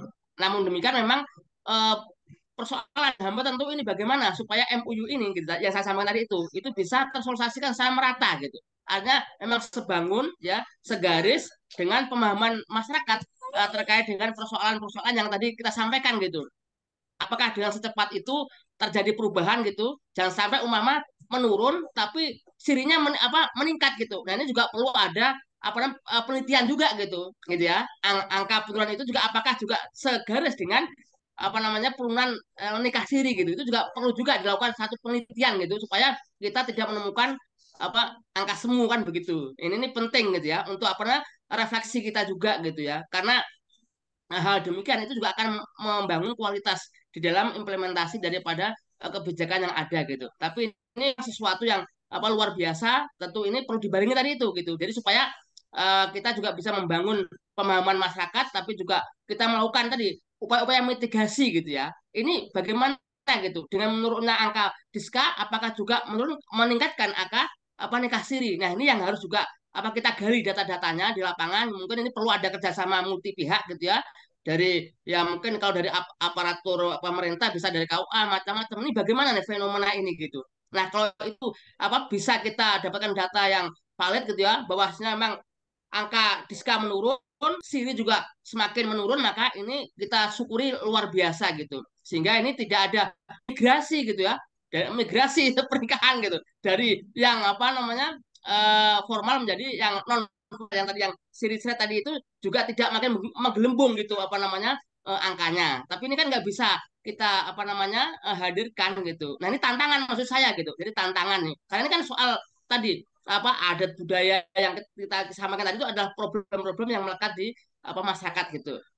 Namun demikian ya tentu kita yang selama ini bekerja di 4 desa yang menjadi percontohan, yang menjadi role model, maka ya kita berusaha semaksimal mungkin bahwasanya memang gerakan-gerakan yang dilakukan oleh anak-anak yang tadi samakan Bu Anisatul Hamidah tadi bahwasanya 21 tahun mereka sudah tidak akan menikah lagi ini bisa menjadi gerakan moral di tingkat remaja gitu ya. Jadi ada kepeloporan juga apa namanya dia juga sebagai agen pelapor gitu. Jadi ini proses-proses yang kita lakukan gitu. Jadi kita mengamankan supaya betul-betul bahwasanya MU ini juga akan mengeluarkan di desa dampingan kita dan luar biasa gitu. Yang kemarin kita apa dapatkan data memang tidak ada sama sekali. Nah ini yang harus juga dibarengi dengan pemahaman yang apa komprehensif gitu. Nah ini edukasi menghadirkan nilai baru di tengah-tengah masyarakat, kemudian juga tokoh agama, tokoh masyarakat, kemudian organisasi-organisasi kepemudaan, kemudian juga ada PATBM, kemudian juga FAD, ada KIM juga, macam-macam itu lembaga di desa ini bagaimana bersinergi gitu. Karena memang ini tidak bisa dilakukan secara sendirian gitu. Ini memang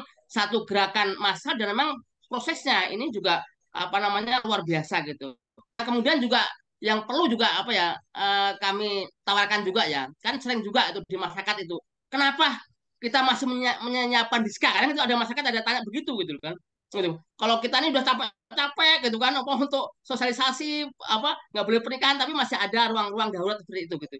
Nah, barangkali ke depan itu perlu apa tidak gitu ada jangka waktu untuk apa aturan diska itu gitu. Mungkin kalau masyarakat kita sudah siap luar biasa gitu, jadi negara itu mempunyai apa semacam jangka waktu. Mungkin pada tahun atau 10 tahun lagi itu diska nggak perlu ada karena masyarakat kita sudah pinter semua, sudah paham semua, sehingga tanpa disuruh untuk diska dia nggak mau gitu. Nah ini juga perlu barangkali gitu.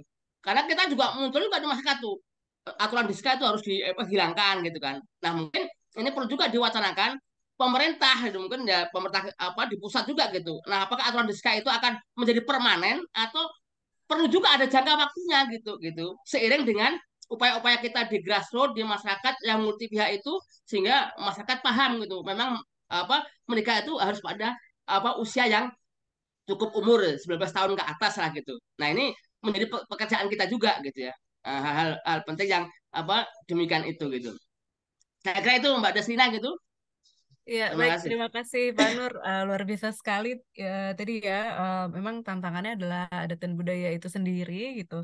Eh, yang mana sebenarnya saya juga saat kemarin ke Bondoso sempat mendengar tuh bahwa ketika diperketat jadi diperketat itu memang sudah sampai ke lingkup desa ya. Jadi ada penolakan nih dari kepala desa juga, tidak mau memberikan surat pengantar seperti itu untuk kemudian ke Dinsos P3KB dan Dinkes gitu ya.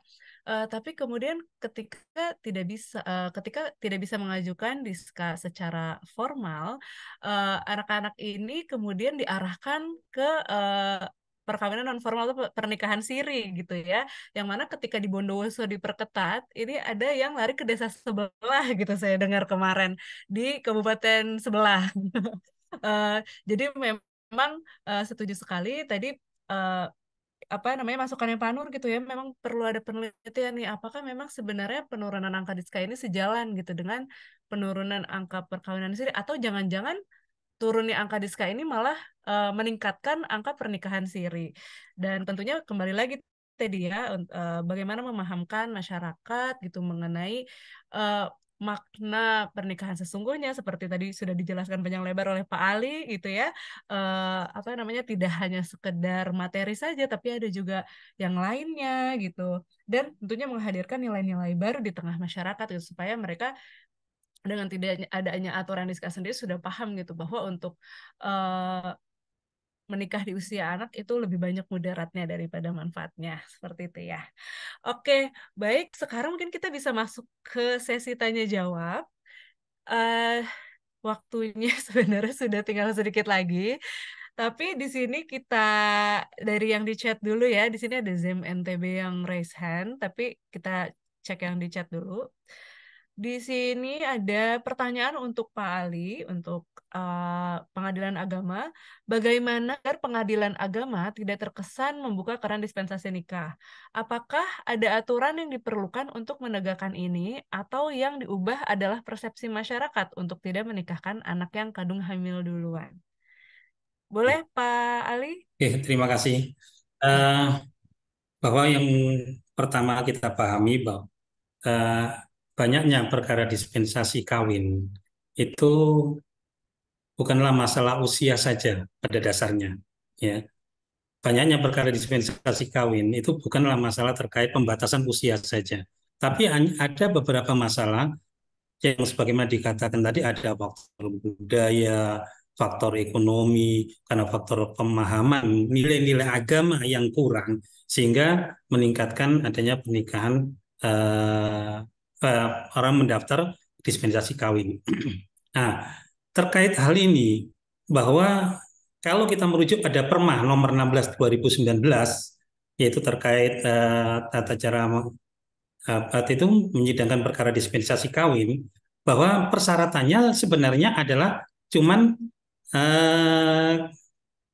KTP, kemudian dari kedua orang tuanya, kemudian ada akte kelahiran dari anak ataupun ijazah yang menunjukkan umur dari anak tersebut, kemudian ada penolakan dari KUA terkait permohonan untuk menikah. Pada dasarnya itu saja. Tapi kami melalui kerjasama dengan pemerintah daerah dengan berdasarkan Perbu sehingga membuat suatu prasyarat. Nah, prasyarat ini tujuannya ya memang untuk mengetatkan dalam artian untuk mengedukasi bahwa untuk melakukan pernikahan belum cukup umur itu haruslah melalui tahapan-tahapan yang harus dilalui. Jadi kalau mereka sudah mengajukan perkara dispensasi kawin, entah dikabulkan atau tidak, ya, kemudian pengetatan sudah kita lakukan, ya, kemudian ada muncul pertanyaan, jangan-jangan dengan adanya pengetatan dispensasi kawin, kemudian memunculkan maraknya pernikahan siri karena tidak mau mengajukan dispensasi kawin, mereka malah nikah di bawah tangan dengan harapan nanti akan mengajukan isbat nikah. Nah, itu sudah ada. Jadi dunia peradilan sudah menangkap katakanlah modus seperti itu, ya. Dan ini di tingkat pusat masih digodok juga terkait dengan aturan tersebut yang pada akhirnya nanti isbat terhadap pernikahan yang dilakukan di bawah tangan yang saat itu umurnya belum memenuhi, jika dia itu setelah Undang-Undang Nomor 16 berarti sebelum 19. Kalau sebelum Undang-Undang Nomor 16 tahun 2019 berarti dia di bawah 16 tahun. Jika perkawinan yang di bawah umur itu kemudian diisbatkan, maka kedepannya tidak akan diterima, ya. Dan Pengadilan Agama Bondowoso mengambil makna yang terbesar dari Undang-Undang Nomor 1 tahun 74 pasal 7 insyaallah. Itu di mana setelah dijelaskan bahwa perkawinan yang diperbolehkan adalah jika perempuan umur 16, laki-laki 19. Kemudian dalam ayat berikutnya, jika syarat sebagaimana pada ayat tersebut tidak terpenuhi, maka mereka dapat mengajukan dispensasi kawin. Jadi prosedur yang harus dilakukan bukanlah isbat, tapi terhadap pernikahan yang di bawah umur, pernikahan yang umurnya belum mencukupi, yang diajukan sebenarnya adalah dispensasi kawin. Kalau mereka melakukan pengajuan isbat nikah, itu adalah salah prosedur dalam pemahaman kami. Nah, kedepannya hal ini adalah akan diseragamkan di seluruh Indonesia mungkin, karena tinggal menunggu dasar hukum secara menyeluruh. Nah, tapi untuk kemaslahatan, ya, pengetatan terhadap dispensasi kawin, kemudian memunculkan modus bahwa ada pernikahan di bawah tangan, kemudian nanti diisbatkan, itu adalah modus.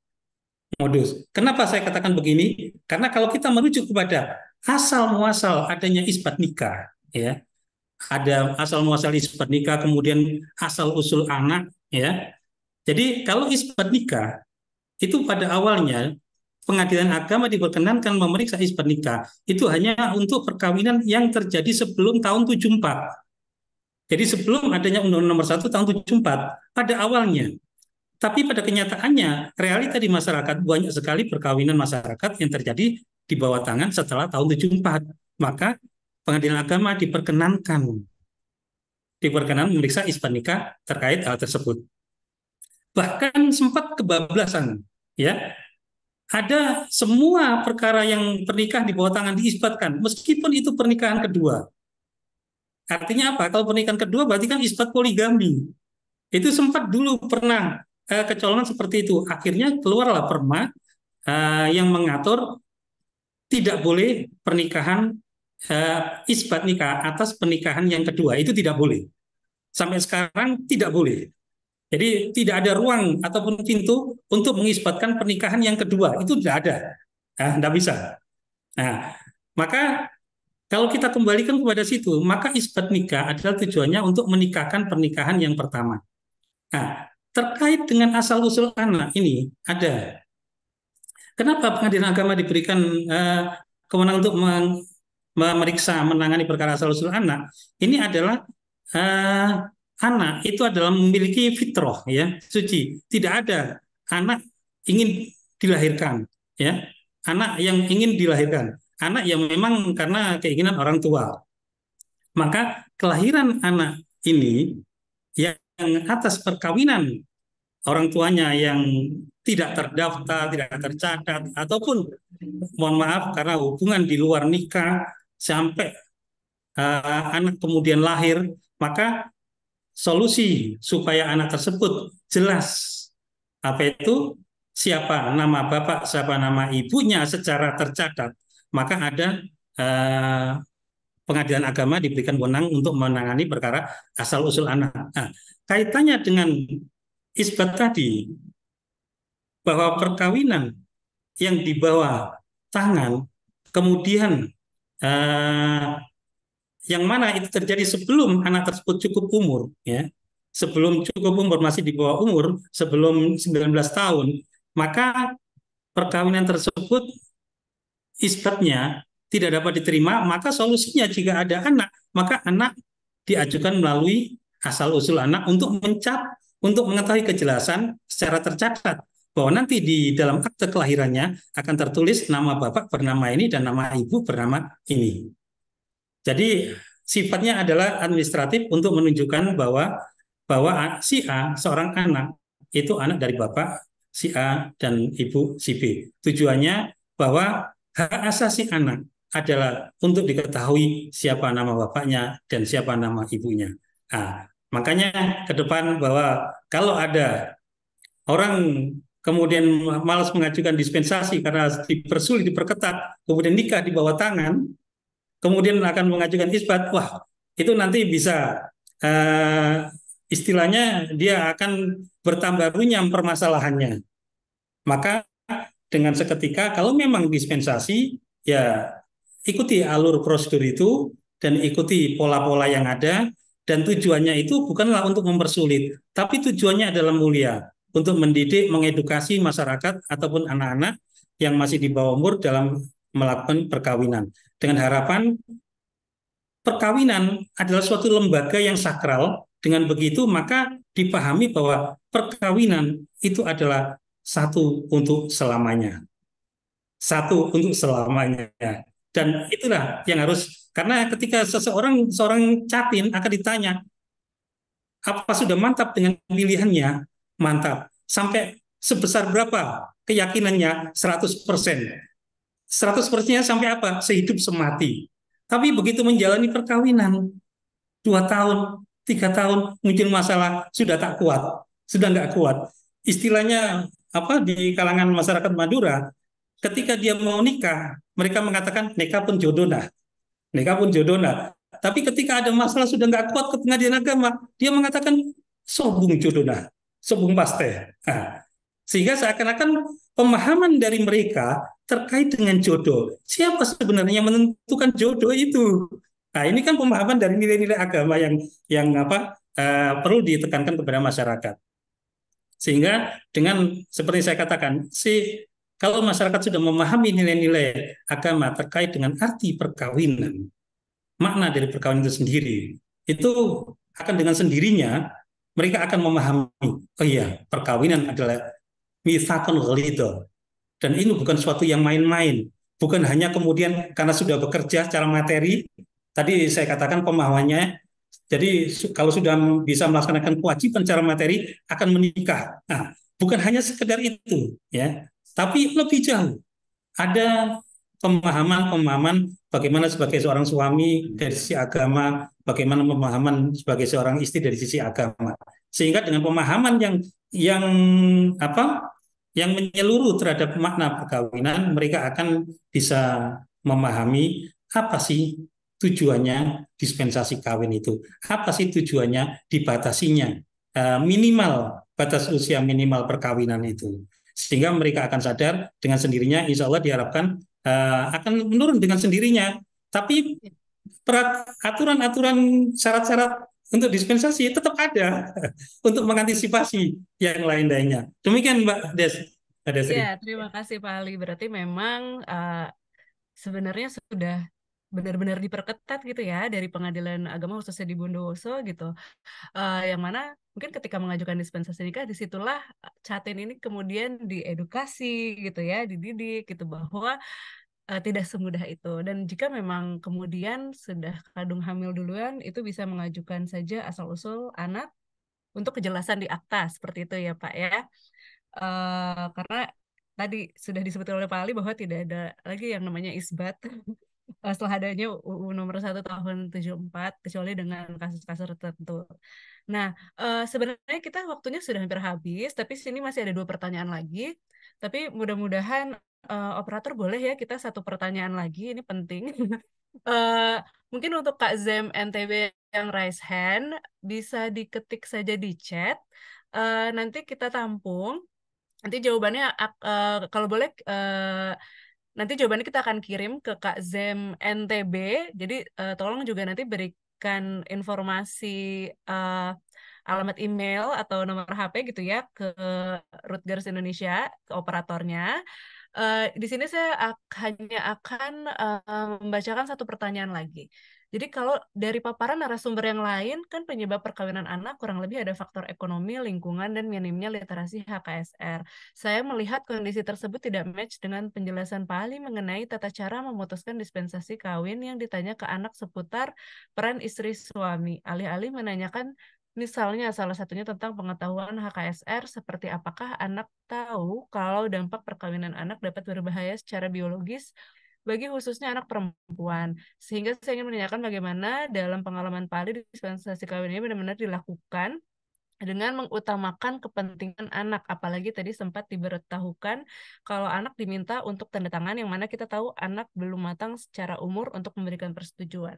Oke, mungkin sebelum ke Pak Ali sebenarnya di Pengadilan Agama itu kan sudah keputusan akhir ya. Sebelumnya itu harus mendapatkan dulu nih rekomendasi dari Dinsos P3 AKB dan dari Dinas Kesehatan. Sepertinya kalau memang yang kemudian berhubungan dengan pengetahuan HKSR, dampak perkawinan anak secara biologis dan psikologis, memang sebenarnya lebih ke peranan rekomendasi di Dinsos P3 AKB dan Dinas Kesehatan tersebut. Jadi mungkin saya boleh ke Bu Anis aja ya, Bu.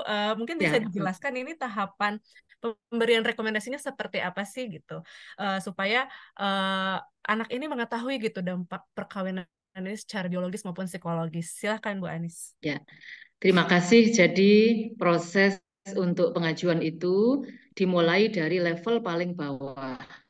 Sehingga ini memang yang kami katakan tadi adalah komitmen semua pihak. Jadi ditandatangan dari kepala desa, kemudian juga melengkapi persyaratan seperti KTP, KK, kemudian juga termasuk kita ada konfirmasi dari sekolah ketika anak itu usia sekolah dan dia menyampaikan bahwa dia sekolah di lembaga mana, itu juga ada tanda tangan mengetahui dari kepala sekolah bahwa anak yang bersangkutan mengajukan itu memang sedang ada di sekolah tersebut, sedang melaksanakan tugas belajar di sekolah tersebut. Sampai kemudian kita juga setelah ada desa, kemudian juga ada keterangan dari kepala sekolah. Artinya tahapan-tahapan itu memang harus dilalui oleh mereka yang mengajukan. Biar kita juga sambil edukasi. Jadi tidak semata-mata menghadang kepala desa dan juga sekolah, tetapi pada saat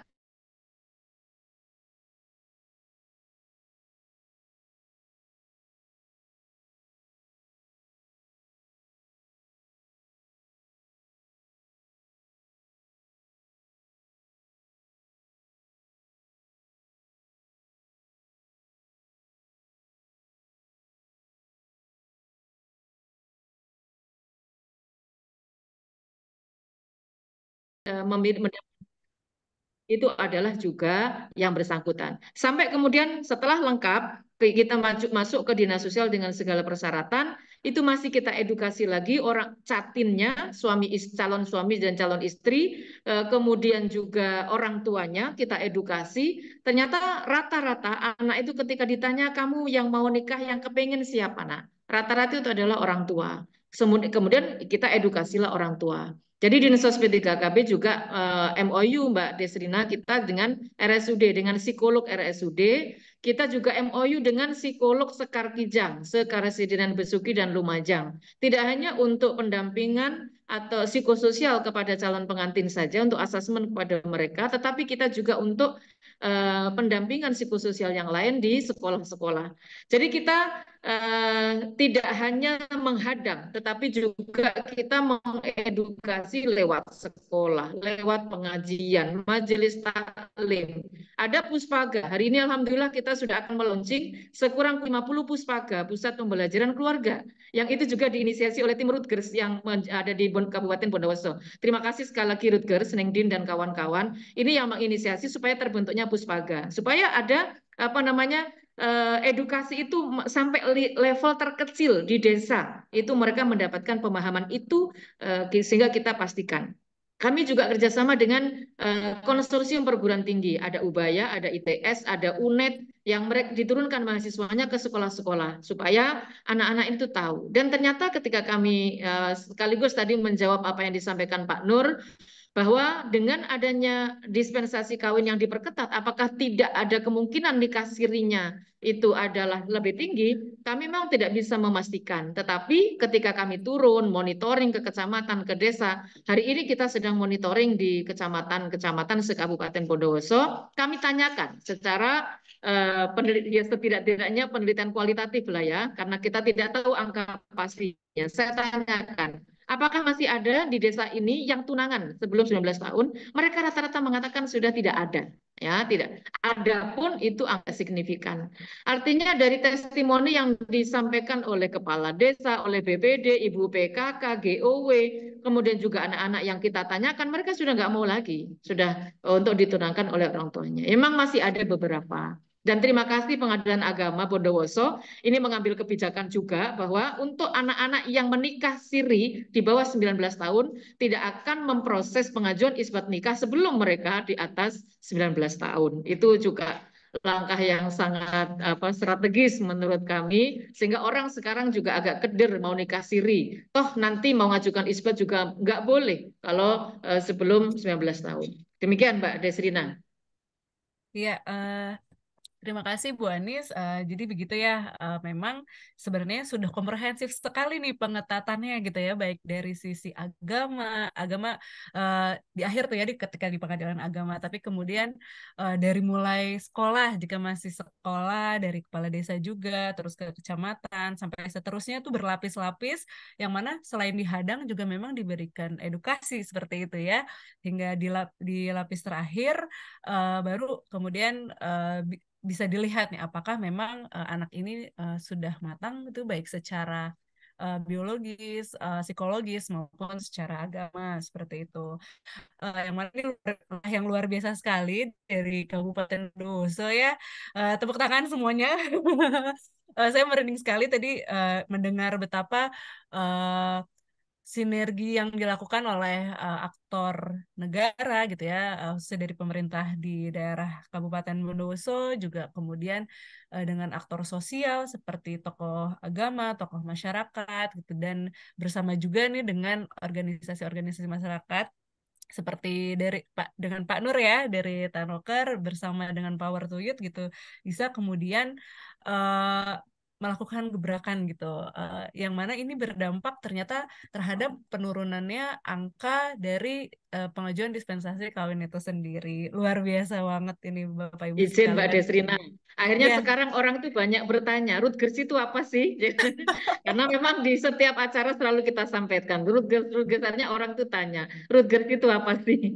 Itu yang ada di iya. masyarakat. Mungkin bisa ya Pak Nur jelaskan, dan saya rasa Bu Anis juga mungkin Pak Ali Ya, sudah cukup familiar ya dengan program ini gitu, dan mudah-mudahan nanti kita bisa ke sana lagi. Kemarin mungkin Bu Anis bertemu dengan Kak Fauzan ya, padahal saya juga ke Bondowoso loh waktu itu Bu. Oke, mungkin terakhir sebelum kita tutup, ada closing statement tapi singkat aja. Eh, adakah closing statement dari mungkin satu-satunya dari Bu Anis, Pak Ali, dan Pak Nur terkait upaya pencegahan perkawinan anak ini ya, yang mana tentunya sejalan nih dengan judul webinar kita hari ini untuk melindungi generasi masa depan. Mungkin boleh singkat saja dari Bu Anis, silakan Bu Anis. ya. Baik, terima kasih. Karena tujuannya adalah menyiapkan generasi emas berkualitas, maka satu kata bahwa apa yang ingin kita raih 20-30 tahun yang akan datang ditentukan oleh apa yang kita lakukan sekarang. Sehingga karena kita ingin panen generasi emas berkualitas, ya maka kita harus bersama-sama bersinergi, kolaborasi multi pihak untuk menyiapkan, memastikan anak Indonesia, khususnya Bondowoso, menjadi generasi emas berkualitas melalui pendewasaan usia perkawinan. Demikian. Terima kasih. Assalamualaikum warahmatullahi wabarakatuh. Selamat sore, salam sejahtera untuk kita semuanya. Waalaikumsalam. Terima kasih Bu Anis. Mungkin boleh Pak Ali silakan closing statementnya singkat saja. Terima kasih. Eh, Kaitannya dengan tujuan untuk pengetatan dispensasi kawin ini, ungkapan yang tepat adalah bagaimana kita menanamkan pengetahuan agama dan juga lingkungan yang agamis terhadap anak-anak kita semua.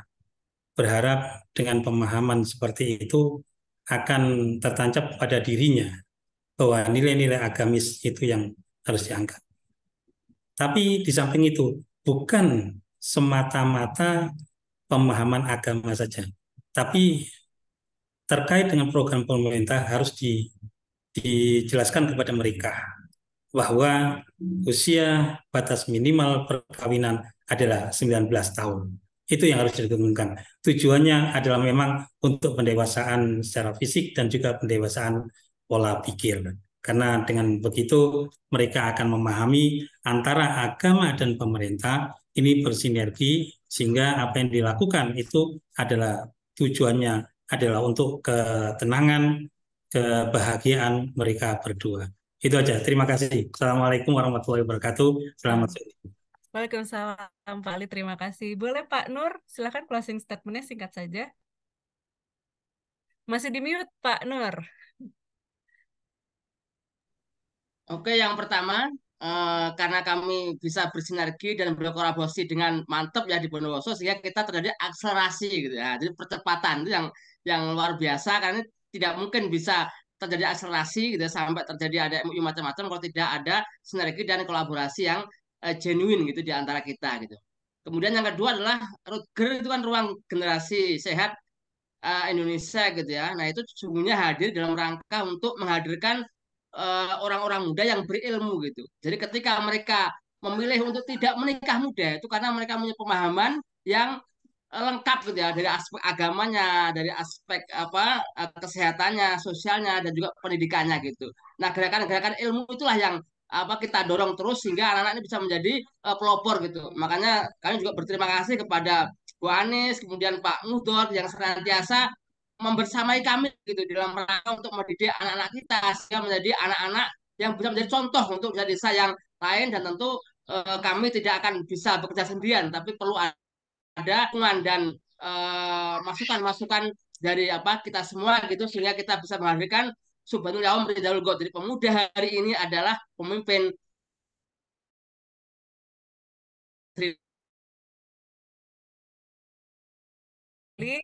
Saya senang sekali dengan diskusi kita hari ini gitu ya, yang menunjukkan bahwa tadi seperti yang disebut oleh Pak Nur gitu, bahwa dengan adanya kolaborasi maka bisa terciptalah akselerasi gitu, yang mana Ya. buktinya ini ya, di Bondowoso sendiri itu terjadi penurunan angka dispensasi kawin yang mana signifikan sekali.